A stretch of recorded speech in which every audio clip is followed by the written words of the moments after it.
So I'm your host, Laura Mpwana, and I am a consultant working under the Regreening Africa program. So we're going to so this webinar and networking session aims to celebrate women in restoration by, number one, highlighting their successes, the lessons they've learned, the motivation to engage in restoration, and the value they attach to restoration. Secondly, we are going to celebrate them by exploring opportunities for them to promote and enhance their work through policy, through research, so that the bottlenecks they experience can be overcome. Then we're going to provide a platform for networking with other women, as well as now youth actors working on promoting gender inclusivity in restoration. So this webinar has been organized by C4ACRAF's Regreening Africa program in collaboration with JLF Nairobi. And Regreening Africa is an ambitious 5-year project funded by the EU and seeks to reverse the land degradation across 1 million hectares and working with around 500,000 households. So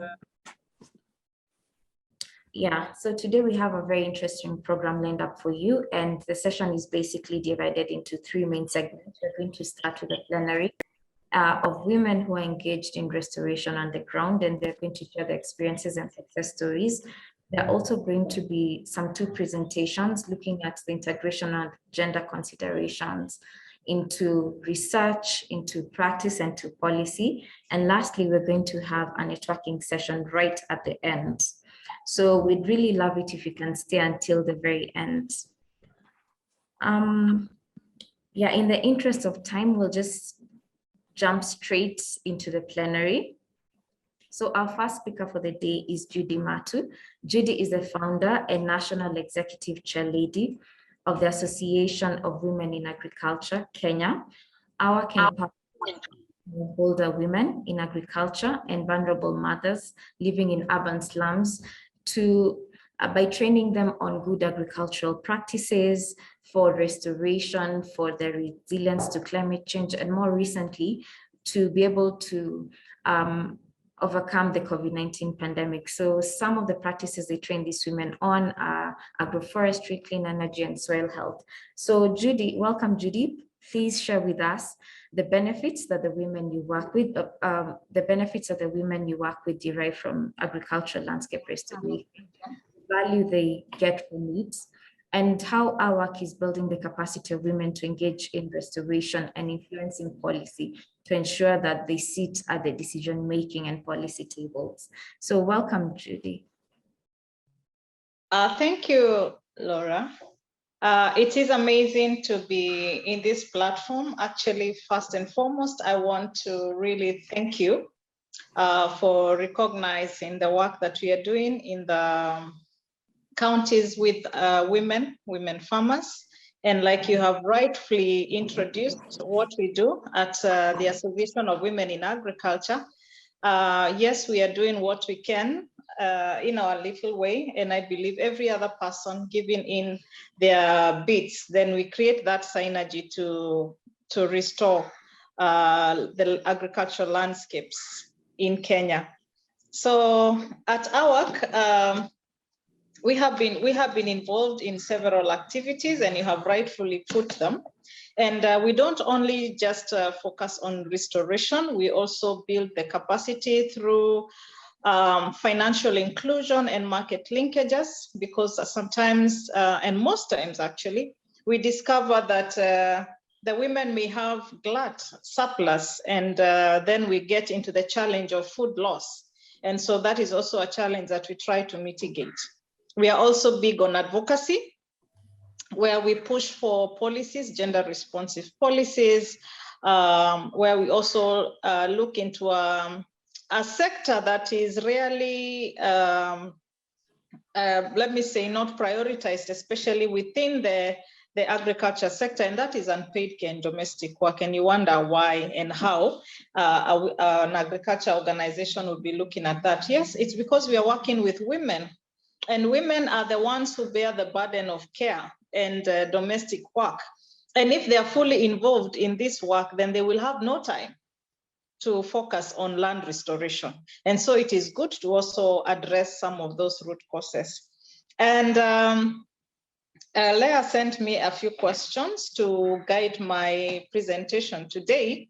And some of the work we are doing with restoration, land restoration, we have a program that is targeting the women, vulnerable mothers living in urban informal settlements or slums, so as is locally referred to.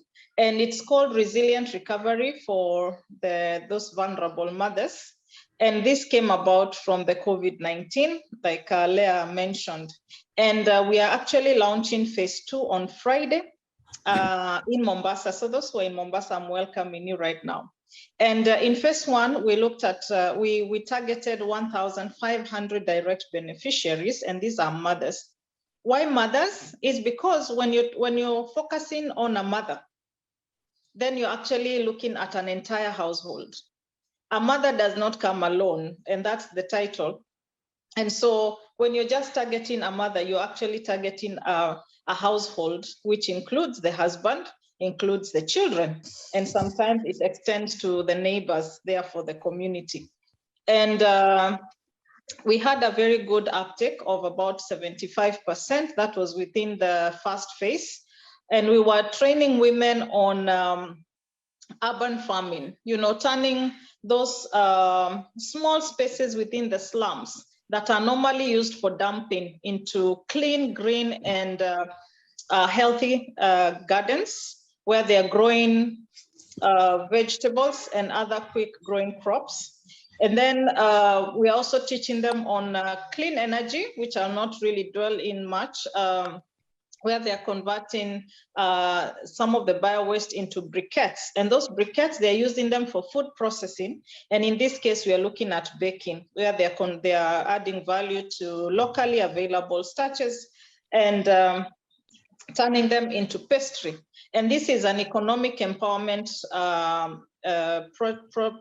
intervention, because we all know what COVID brought about, the challenges, especially to vulnerable communities and the households. And this project has really boosted the women. When we look at the success stories, I'll touch on them very briefly later. The other thing we are doing in the rural setting is agroforestry and soil health. And we have an ongoing project in Kitui, and we have another one in Tharaka. And in this, I want to bring you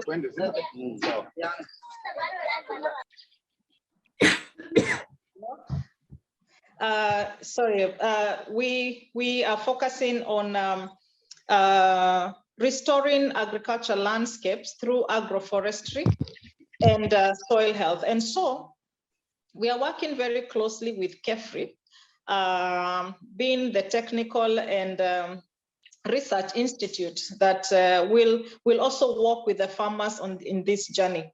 And we are looking at 250,000 trees that will not just restore the landscapes, but will also bring economic benefits to the families and to the women. So some of the benefits that the women are gaining from the landscape restoration activities and projects, of course, we all know about the environmental benefits, where we are restoring the land and increasing the carbon sinks, thereby improving the soil health. We are also doing a project on biochar, where we are training women, that's in the Western region, where we are training women on how to use locally fabricated drums and making biochar through pyrolysis. And this has been very well received, especially in the Western region, where they have a lot of bio-waste through, maize cobs. In the coast, we're using coconut husks. And in some areas in Eastern, we are also using maize cobs. Then, when we look at all this, like I was mentioning in the Resilient Recovery, which we are launching on Friday, and this one is targeting 2,500 women, mothers to be specific, And when we look at the entire benefit and the long term, we have seen the neighbors and the communities adopt this, because these are simple skills. These are very easy to adapt and easy to replicate across the country. And we have seen this trend. When we train 1,500, they are also always expected to train 3 others. And this has picked up. And in the success stories, we have women who started with those backyard gardens that we helped them establish. And right now, they have actually leased some other land because the demand has grown. And so you can see what kind of transformation that small act of empowering these women is doing. Then another benefit from our engagement is we have had the opportunity to sit in the National Agroforestry Strategy Committee, and our work heading the gender pillar. And this has really, especially in the area of policy and pushing for gender responsive policies, this is an area that our work has had that opportunity to speak for women, and especially those who have been not had the opportunity to speak. They have not had the opportunity to speak at such level and to make decisions. And the strategy will give them an opportunity to sit at committees, at county levels, and even at national levels, because that will be a requirement. The strategy will inform the policy. Remember, we do not have an agroforestry strategy in the country. This is the first one. And I think it is such an honor that we have a gender pillar anchored within that strategy. It's going to push the gender agenda all the way, where we will break the bias. This is what we have been celebrating this year, and trying to break that bias. When it comes to, there's someone with the mic on. I'll talk about, very briefly mention on the success stories. And we started with some women who had zero knowledge on greening the urban spaces.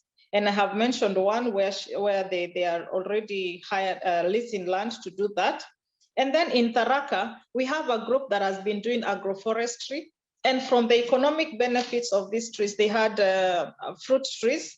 They have been able to purchase a portion mill that is actually engaging the rest of the community. It is not just helping the group, but it is also helping the entire community. They had no portion mill nearby, and now they are making money out of that portion mill while also supporting the community around it. We have seen economic empowerment. Another group that learned how to do organic composting, because we're also pushing around the aspect of organic farming, where the women are learning about organic composting. And you will wonder how urban women are benefiting from this. Well, they collect all the waste. Remember, the markets have all this waste, and everyone around them has all this organic waste. It decomposes, and they sell it to those who have lands. So it is also an economic opportunity, even as they do their small gardens around. And so we are also in the business of pushing for gender responsive policies, that is on gender responsive budgeting. Agriculture has always been list of priority, especially in a country where we talk about agriculture being the backbone of the economy. Sometimes you wonder how that happens. Is it just rhetoric, or is it real? Hi. And so we are pushing for that 10% and more, so that women can have an opportunity. In the financial inclusion, we are also looking at regulations where credit is friendly to women, and especially women with the small scale women farmers and those who are vulnerable. We cannot accomplish land restoration without finances. It has to be resourced, it has to be funded. And the funding does not just come from businesses. The government must also pay close attention and prioritize land restoration, especially in regards to women. I think my 5 minutes are gone, and I look forward to questions maybe, and I'll respond. Thank you very much. Thank you so much, Judy, for sharing with us the wonderful work that you're doing with AWAC, empowering women in agricultural landscape restoration and many other things.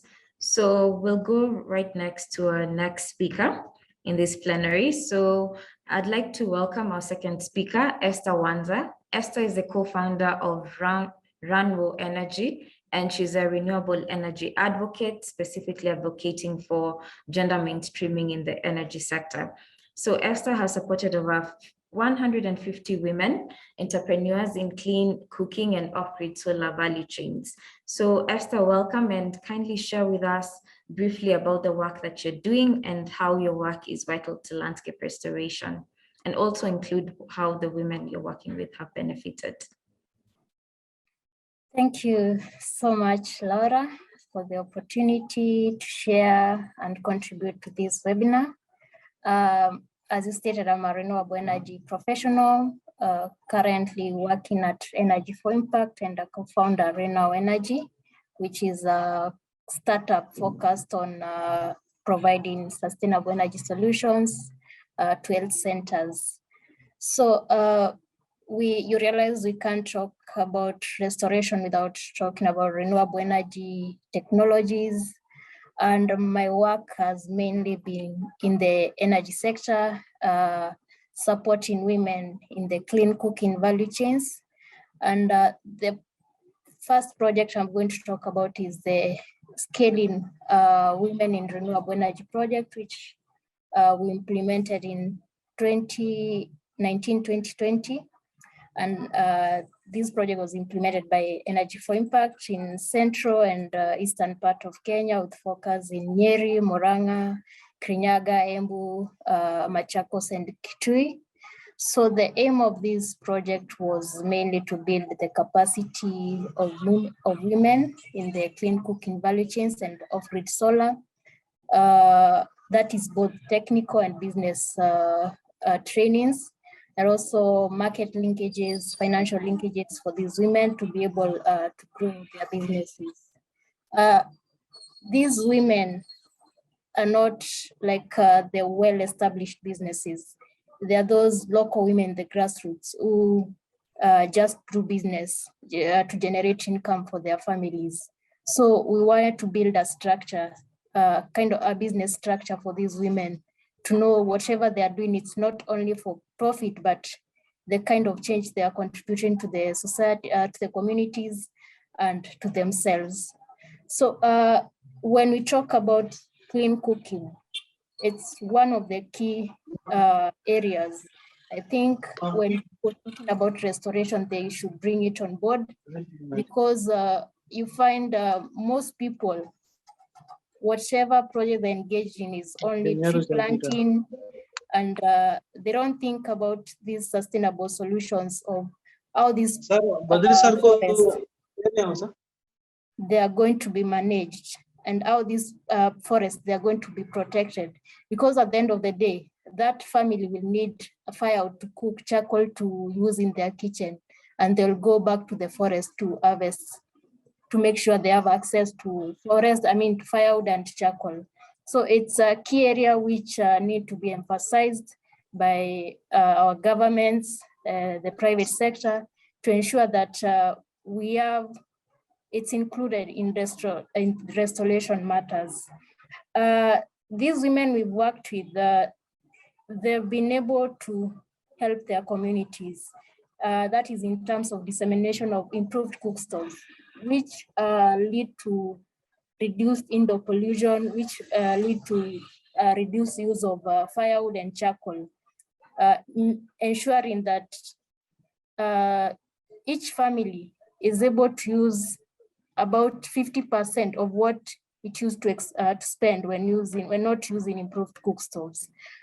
Some of these women, they've come on board to state how these projects has helped them, not only to generate income, employ more people, but also improve their health in their homes and the health of those in the community. The other project we are implementing in coastal region is the ENDEV project, which is funded by GIZ. The forest, this project is focused on working with community groups, the community forest associations, who are mainly protecting, especially in Taita Taveta, we have the conservancy areas where people, the communities protect the forests.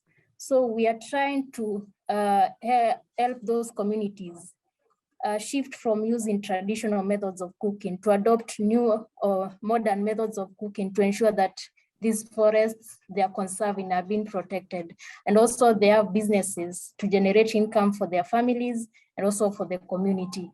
The other work I've been involved in is we have a group of youth, kind of a major group, which is called SDG7 constituency, under the United Nations major group of children and youth, been supporting the matters of gender mainstreaming. And recently we developed recommendations. These recommendations were taken from, we did regional consultations in Africa, in all the continents, to make sure that youths bring on board their voices on what they want to be included to ensure that gender inclusion is key in all sectors. So from these consultations, we are able to generate recommendations. And as you know, the Commission on Status, the sixth Commission of Status of Women is happening this week. It is happening last week and this week. So we presented those recommendations to the member states, to different member states, to ensure that gender inclusion is brought on board and all sectors observe or recognize gender in whatever they do. So that's what I've been involved in. I look forward to questions. Thank you. Thank you so much, Esther. Thank you for sharing, like linking restoration to landscape the sustainable use of energy and renewable energy to landscape restoration. So right now we're going to hear from Tekla Chumba. Tekla is the treasurer of the National Alliance of Community Forest Associations in Kenya. And she's also a member of a community forest association in Kenya as well. So Tekla, can you share with us from your experience now that, of course, NACOFA manages over 300 CFAs across the country. Can you share with us the work that you're doing with women and the benefits from your experience that you've seen that the women gain from their participation in forest restoration and the CFA activities, and also share with us what NACOFA is doing to promote the participation of women in restoration, including policy and decision making. Please go ahead. Okay, my name is Tekla Chumba. I come from Baringo County. I represent Mau Conservancy in NACOFA. NACOFA is National Alliance of Community Forest Association, whereby we have over 300 members CFA registered under us. Our mandate as NACOFA is we lobby and advocate for the policies and regulation. We do capacity building, and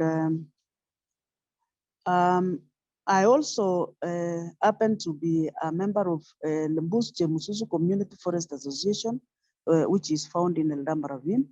And also I'm a treasurer in the a CBO known as Community Social and Environmental Organization, whereby we are working with women.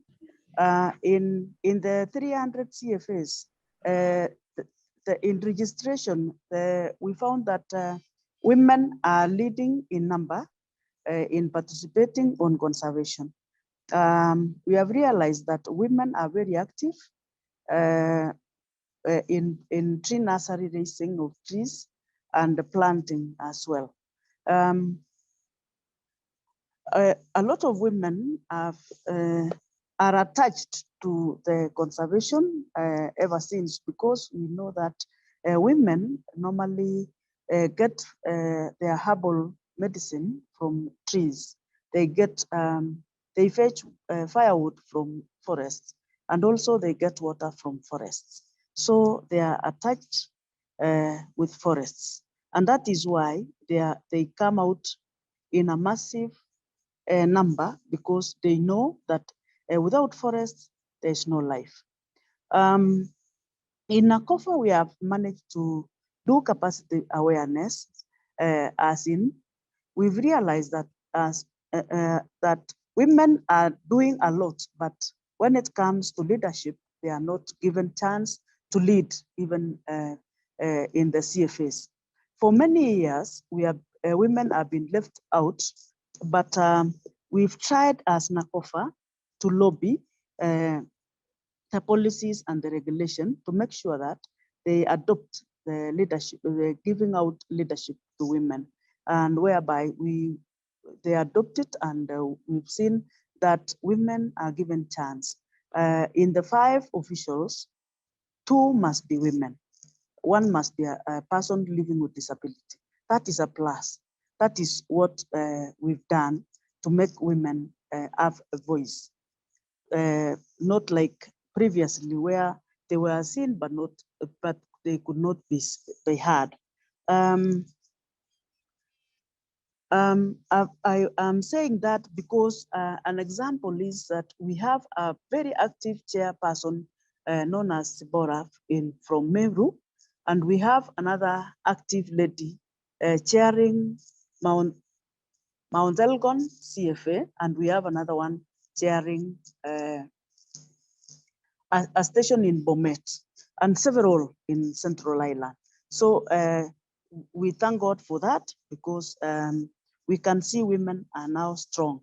Another thing which Nakofa have done is that we are trying to push on the benefit sharing policy, so whereby when you do something, you need to benefit much, not from the firewood. You know, when you do pellets, that one is not tangible. That one you've contributed. So we are still going ahead to lobby for the benefit sharing mechanism, whereby they can benefit either in construction of schools, monetary things, and it is now in Parliament. So it is another plus for us as Nakofa and for the community as well. Challenges which women have in the CFA is that they have been doing a lot, but because now we have this adoption of in the act that if there is inclusivity, we have succeeded. And the success stories is the ones I've mentioned, that we have ladies chair leading some CFAs, and also we have ladies leading on the user groups. User groups are the ones forming the CFA.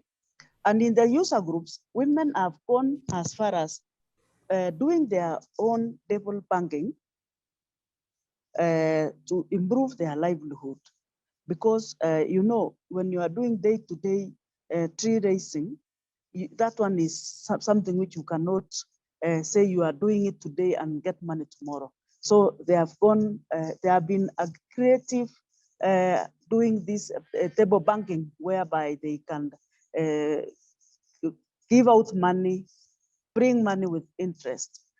That one is another success.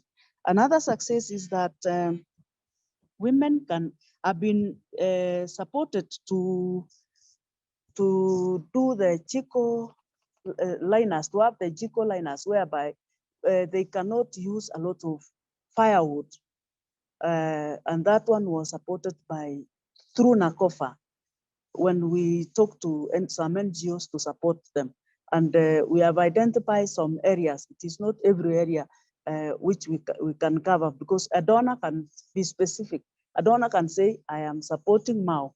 When it comes to Mau, where in Mau? We suggest where in Mau. So that one also supported our women. Another one is that women have been doing these pellies, where they plant trees with their food, and their livelihood now has improved, such that they can take their children to school. Another one is that because women have realized that they can do it, they can manage, and the laws of Kenya have accommodated them, is that earlier before, women could plant trees, but when it comes to sales, they were not given money, especially in on farm. We have a case whereby a man died and a woman became sick, and they had trees in their farm. But when they wanted to sell the trees, it became very hard. We faced a conflict of interest because the community, the family refused that lady to sell the trees to pay a hospital bill. But as communities, we went there plus chief and we said, no, these trees must be sold. But because women now have realized that they have equal rights with men, some even have been given portions of land in their homes and they have titles. And that one, I can say, it is a plus and it is a success story through NACOFA and through the lobby of policies and regulation.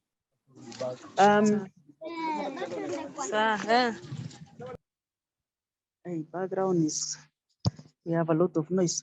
So I can say NACOFA has brought women from bar down where they can now sit with rich men. They can say they have something on after doing conservation. And we have water, not like the other times when climate change was on us. Although we cannot say we are 100%, we have reduced climate change, but we are doing more because we know we are benefiting from it. Thank you. Thank you so much. Yes, Tekla, thank you so much for sharing with us what how participation in the CFAs and how NACOFA has been able to empower women to take part in restoration. So unless I can say, I can share something on the CBO. The CBO, which I told you, it is called Community Social Environmental Organization. In that one, we have sourced for funds from donors, and we have been supported by KCDF, that meaning Kenya Community Development Foundation, which gave us money to support students from vulnerable families, and we managed to give them 10,000 each, 50 students, and we've also bought certified seeds for potatoes for 40 women who are selling potatoes along Nakuru Eldoret Road to plant and to take them to the road so that they can sell. That one was a COVID-19 project, and we were doing that because we wanted to make them not to rely most on the forest, because we know that when people were told not to come out to the to towns or to sell things in the roadsides, people could go to the forest and destroy forest. And we thank God for that donor which supported us, and we've managed also to have a 30 volunteer scouts. That one is youth. We identified youth who are living adjacent to the forest so that they can volunteer to report illegal activities, because we want our forest to stay the way it is, not to be destroyed. Thank you. Thank you so much, Tekla, for sharing that. So right now we're going to hear from Liliano Gola. Lilian is she's the chair lady of our CBO called the Com Green Solutions, which is working on restoring riparian zones along the Nairobi River in Korogosho slums. So as the CBO, they're engaged in, they've created a park. They've restored a section of the river riparian zone and created a park for the community.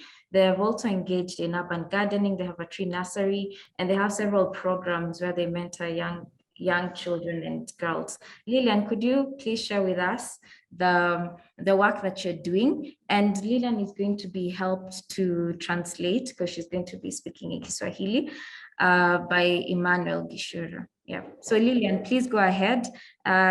Please tell us the work that Congruent Solutions is doing quite briefly, and how you're working, how the women in Congruent Solutions, the work that they're doing, how they're mentoring children and young adults in your community. Welcome, Lilian. Hi, asante kwa majina, naitwa Lilian. Mimi ni wa Congruent Solution. Na ningetaka kuwapatia story yangu. Sisi ni reformist, hii group yetu. Juu vijana walikuwa waizi na sisi madem pia tulikuwa tunafanya hii kazi ya stripper. Sasa hiyo ndio ilikuwa kazi yetu sana sana. Tukaungana, tukakuwa kitu kimoja. Tukaona sasa hii kuliko sasa hiyo time au vijana walikuwa waizi sana. Na hata sisi tulikuwa tuwastana wazuri. Sisi ndio tulikuwa tunabebea hizo mabunduki. Wakienda wanaenda wanafanya hizo masini zao, sisi ndio tunazibeba. Sasa tukakuja tukakaa chini tukasema, nini tunaweza fanya? Ndio sasa at least hata tuite mademu wengine pia wafanye nini? Wa reform kama sisi. Tukasema tuungane, tukakaa chini, tukasema tunataka kuanza organization nyingine inaitwa Congruent. Ndio tukakaa tukaanza kuongea, tukasema sasa kuliko hii kazi tunafanya, hata nao wanaume pia kazi wanafanya, tufanye nini? To make group. Sasa ndio tukamekiwa group, sasa ndio tukaanza sasa kureform, vijana wana reform, wasichana pia sisi tuna reform, tukaacha hiyo kazi sasa. Haya, sasa tukaanza hii kazi ya kupanda miti, tunaosha river, tunaingia ndani tunasafisha river, tunapanda mimea, tunapanda manyasi, yani vitu za environment tunafanya. Sasa na mboga pia tunapanda pia hapo. Tuna hadi nini? Mali tukitoa watoto kwa mto, huwa tunazika hadi watoto. Sasa tuko na memorial park hapo pia tumezika watoto wengi sana. Watoto karibu 40. Hata juzi tumepata mtoto mmoja, sasa huyo ameongeza ikakuwa ni 41 sasa. Na nikiongezea hapo, sisi ni wasichana, tuna deal na riparian areas, tuna deal na kuosha mto, kupanda mti. Tunapenda sana kazi ya environment na ni passion kwetu, tunaifurahia.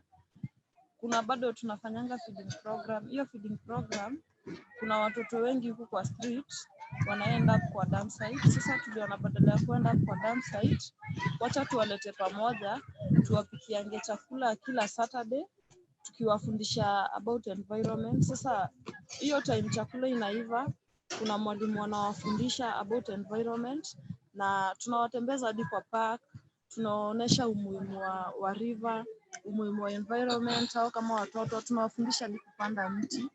Tunaingia hadi kwa mto, na kenye ilituma tukaanza kuingia kwa mto, watoto wetu unapata kuna watoto wenye hawajiwezi kabisa, na sisi kama young mother, sisi pia ni wazazi. Kuna watoto wanaingia kwa mto, kuna maembe zinatupo kutoka huko kwa market, maembe, mandizi, hizo machakula. Sasa watoto wanaingia kwa mto, wanaingia na hiyo mto imebeba vitu mingi sana, imebeba vitu za hospitali, imebeba watoto wenye wamekufa, wanazitoa wanazikula. Sasa tukaona badala ya hiyo, wacha sisi kama group, na sisi ni wazazi, tuanze kuchanga, tunawapikia hizo machakula, hiyo feeding program. Na badala ya waingie hapo, wengine wanaenda dump site, tuwaweke busy sana na maneno ya environment. Hata ukikuja huku kwetu Congruent, watoto wanajua maneno ya environment, wanajua kukata miti ni mbaya, na wanajua bado kutupa takataka kwa mto ni mbaya, kuingia kwa mto pia ni mbaya. Tunapatananga na machallenges mingi sana tukiosha hii mto sisi kama wasichana, lakini tushazoea. Unajua kuna mali utaenda upate ni padip, lakini hapo padip ndio tutaingia. Juu mali kama hapo sisi kama wasichana unaingia unapata kuna mashindano zimetoka kwa usi, na ukiziangalia mzuri zimefunikwa na zile vitambaa za usi. Sasa tunapata challenges, tunaweza pata infection, tunakuja tunapatana na watoto. Sisi kama wazazi, kuna wasichana wengine hata hawapati watoto. Sasa unaona ukiona mtu amefanyiwa abortion, una feel vibaya, na si ndio kwa maana tukaona badala tuachie watoto waende na hii mto, wacha tuwatengeneze ka cemetery hapo kadogo yenye inajiita Memorial People's Park ya watoi sasa. Na tunapanda bado nursery, tuna deal na nursery hapa. Tuko na vitu mingi sana zinahusu. Tunapenda vitu sana mingi zinahusiana na environment. Na tunapata hata kama tunaweza pata support sisi kama wasichana wa Congruent, tunaomba sana kama tunaweza pata support sana. Juu tumejitolea sisi kama wasichana wa Congruent kudeal na environment, na ni kitu imetoka kwetu. Tunaomba hata kama tunaweza tunaweza pata kazi hata kwa gava ama mahali popote tu, mtu tu mwenye anaweza tufeel atupe kazi juu wengi wetu ni masingle mother, wengi walilose watu wao, walilose mababa watoto wao kwa hii crime, wengi walipewa mimba wakawachwa. Sasa unaona unadili wewe kivyako na juu ya environment, tutaki mtoto wako akae kwa ile environment yenye ulikuwa, ndio kwa maana tulianzisha vitu kama hizi. Tunaomba hata kama kunaweza kuwa na support, tutashukuru sana. Thank you so much, Lilian. And Reason why tulianza yeah? Okay, Lilian, endelea tu kidogo tu for 1 minute. Okay, reason why tulianza hiyo feeding program ni kwa sababu watoto wetu wengi sana ni watoto wa single mother, wakienda dump site wanarokota hizo vitu. Unapata saa zingine tingatinga imetoa vitu hata mahali ni matakataka. Unapatikana unapata mtoto, kuna watoto wanakanyagwa huko juu mama zao hawajiwezi, unaona? Sasa tukasema hadi sasa venye sasa sisi tuko wengi hapa, wengi wao ni single mother, baba zao walikufa tu through crime. Tunaweza fanya nini? Tukasema sasa tumobilize ya single mother. Sasa tukaanza hiyo nini ya kumobilize single mother. Tunaongelesha venye wanafaa kuwa na watoto. Mtu atakipata mimba afai kutoa mimba. Watoto wengi sana tunatoanga hapa kwa mto. Sasa inakuanga ni challenge nyingi sana tunapatana hapa kwa mto. By the tunafanya hadi urban farming. Sasa hapo ndo tunatoanga hizo mboga za watoto. Kama tunaweza pata support kwa hii urban farming, tutashukuru tu sana. Tunahitaji support kubwa sana juu sisi tumejitolea kama community volunteers. Thank you so much, Lilian. It's great to hear the wonderful work that you're doing there with the feeding program from your urban garden, how you're educating girls to on environment issues, how you're mentoring them, how you're training children on environmental conservation. So I'd like to welcome Emmanuel to do a brief translation of what you said. Okay, thank you. Lilian speak about the conservation activities she's been doing in her area. She speaks about conducting feeding programs for the orphans and the children who are not able to find food for themselves. They have also been conducting cleanup activities in the rivers where they have been able to recover aborted children and also construct a cemetery for them. From the feeding program, they have also been able to start our urban farming program where they are feeding the children in the slums and also providing them with the basic needs. Thank you. Okay, thank you so much. It's really great what you're doing. Thank you, Lilian. Thanks for joining. So now we'll move on to our last speaker of the plenary, Jen Fries Talian, and she's among the few chair ladies of Community Forest Association. So in Kenya, there are around more than 300. And if you count from the figures from NACOFA, there are only around 10 women who are leading in their chair ladies of this Community Forest Association. So Jen, please share with us what you're doing and how you've been able to mobilize your community to support women to engage in restoration, especially in leading organizations such as CFA. Jen, I hope you can hear me. So I see that we're also joined by Sabina. Sabina, can you hear me and share with us what you've been doing? Sabina is a secretary in a women's group called Nyatoto Ruma Women's Group, which is based in Homa Bay County. And the group engages in tree nursery operations, and it has trained other members in the community in their entire ward on regreening practices. Sabina, could you please share with us how you've managed to build the capacity of the surrounding communities? What strategies have we used and what strategies have you put in place? Okay, yeah. Okay, well, it seems like Sabina cannot hear us, but maybe later we'll give her another chance. Jen is also online, but it seems that she's probably having a few challenges with her network. So that's fine. We'll move right next to the next segment. Could you kindly put your comments or your questions in the chat, and then we'll address them. Lilian, do you have a question? I see that. No. Yes, I have a question. Okay. Sasa naulizaje? Ndio hii tushaongea